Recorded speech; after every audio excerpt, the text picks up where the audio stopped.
All right, so over the past 4 years, President Obama, in order to push through his radical agenda, has flat out lied to you, the American people. Here are a few examples to help prove our point. Watch this. If you choose change, you will have a nominee who doesn't take a dime from Washington lobbyists, doesn't take a dime from Washington PACs. And when I am president, their days of setting the agenda in Washington will be over. Today, I'm pledging to cut the deficit we inherited by half by the end of my first term in office. Guantanamo will be closed no later than 1 year from now. Transparency and the rule of law will be the touchstones of this presidency.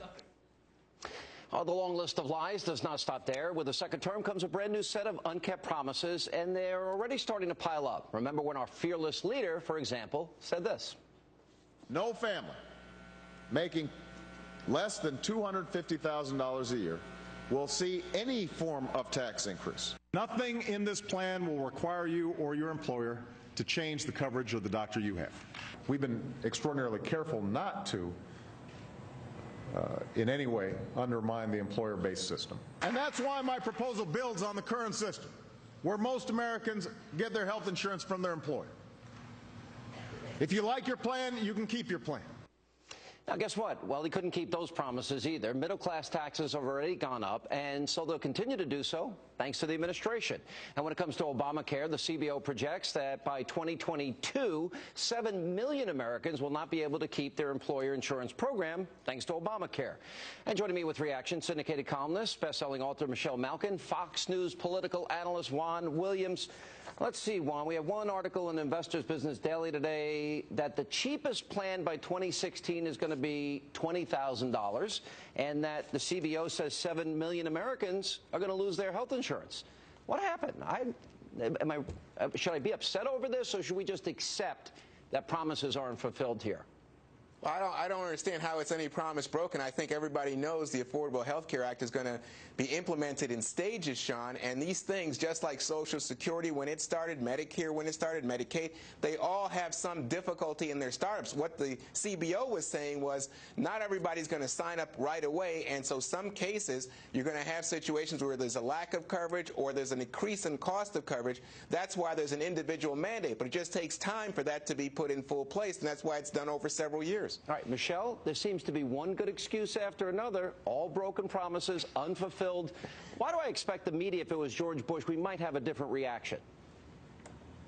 Because double standards are the reality in Washington, and they have been for a long time. And, of course, all the obfuscation and excuses were added to right there in the 30 seconds that Juan Williams just spoke. He can't understand why you're pointing to all of these lies from the lying liar-in-chief about how he sold Americans a bill of goods on Obamacare. Could you spell it out any clearer in all of those sound bites? The comparison between what he promised and what people are getting, the reality of even big labor organizations that lobbied most aggressively for Obamacare now balking and wanting out of it because their rank-and-file members are realizing that they're going to pay a hell of a lot more than they paid before Obamacare came along. That is assuming if they still have their plans, because, of course, many of these union chapters, and this is an untold story, have been dropping their plans or deteriorating a lot of the benefits that they had before Obamacare.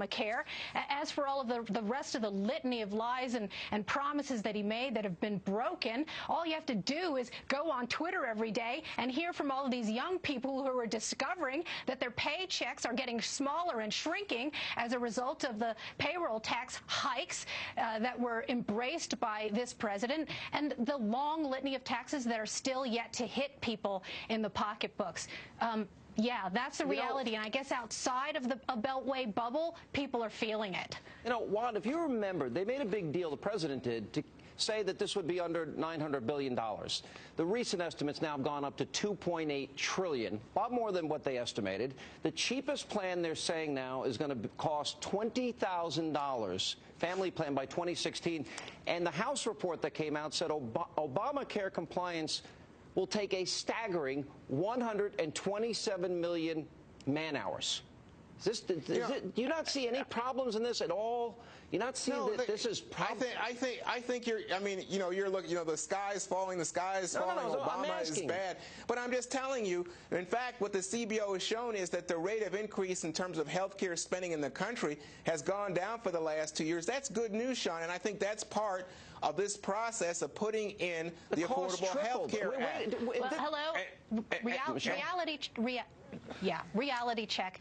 I may not be a real journalist like you, Juan, but I'm not a Pollyanna either. And out here in the real world, the effects of Obamacare, including the medical device tax that is cutting R&D and causing layoffs across the country in the most innovative firms, the fact that so many people who were intending to go into medicine are no longer going into medicine. Thank you, brain drain, a big consequence now of Obamacare, and the fact that so many small businesses, doctors who were individual practitioners, are either bailing and retiring altogether or going into concierge care. Have you heard that term? Do you know the trends now of people who are shutting down their practices as they used to be constituted, dropping insurance altogether, where now only the wealthiest can pay for care?